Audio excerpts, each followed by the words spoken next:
పరిస్థితులు ఎవరున్నారు, ఎవరికి మీసాలు ఉన్నాయి, ఎవరికి మీసాలు లేవు అందరూ తెలుసు. మగాడివైతే రా అని డైలాగ్ లేయగానే అయిపోతుందా? ఇంకా అధికారంలో ఉన్నామని అనుకుంటే ఎందుకు రామని నాకు అర్థం కాదు. అయిపోయింది.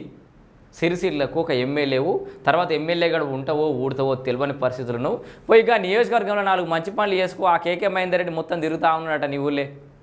నీ ఊరు కాదు అసలు, ఆయనే సొంతూరు. కానీ నువ్వు ఏడుకోలో పోయినావు వాడికి. కానీ నీ ఊరు కాదు, నీ లెక్క కాదు, నీ పత్రం కాదు. నాన్ లోకల్ నువ్వు నాన్ లోకలే, మీ బావ నాన్ లోకలే, కేసీఆర్ కూడా నాన్ లోకలే. ఏది మీ సొంతూరులో నిలబడి ఎమ్మెల్యే నిలబడ్డ వాళ్ళు ఎవరున్నారు చెప్పు నాకు మీ ఫ్యామిలీలో? అప్పుడెప్పుడో జమాన్లా గెలిచిండు కేసీఆర్, ఇప్పుడు వచ్చి సిద్దిపేట నిలబడి గెలుమని కింద మీద జిమ్మిక్కులు బమ్మిక్కులు వేసి మీ బావ హరీశ్రావు ఆయన ఊరిని ఇలా కలుపుకున్నాడు సిద్దిపేట నియోజకవర్గంలో. అటే కలుపుకుని అలా గెలుమని. నువ్వు గెలువు మీ నాయన జాగా లేకపోతే. ఇగో తెలంగాణలో చిల్లర పోలీసింగ్ నడుస్తుంది. ఒక్కొక్కడిని ఏం చేయాలో రాసి పెడుతున్నమాట. నువ్వేం రాసి పెట్టినా అవి పుట్నాలకు అమ్ముకుంటే తప్పితే ఏం పనికొచ్చేది ఏం లేదు.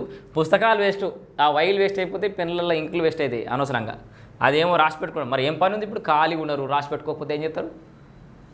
తన సీటుకు ఎవరు ఎలా ఎసరు పెడతారో అని చెప్పి ఉప ముఖ్యమంత్రి బట్టి విక్రమార్క, మంత్రులు పొంగులేటి ఉత్తమ్ల ఫోన్లు ముఖ్యమంత్రి అయితే వాళ్ళు ఏదో చిచ్చు పెడదామని ప్రయత్నం చేస్తున్నారు. నువ్వు ఎంత చేసినా అది ఆల్రెడీ వాళ్ళు క్లారిటీతో ఉన్నారు.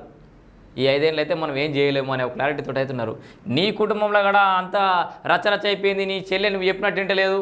మీరే నా దారి రావాల బిడ్డ, నా కాలు మొక్కాల బిడ్డ అని మిమ్మల్ని బెదిరిస్తుంది. మీ బావ మన సాప కింద నీరు లెక్క గోతులు తవ్వుతుండే మీ వెనకాలనే తెలుసు నీకు. మీ పార్టీ చిన్న భిన్నమైందని కాంగ్రెస్ పార్టీలో ఏదో చిచ్చు పెట్టే ప్రయత్నం చేస్తున్నావు. అది ఏం చేసినా కూడా జరిగే పరిస్థితి అయితే లేదు. మొత్తానికి కేటీఆర్ అయితే నిన్న పరుష పదజాలం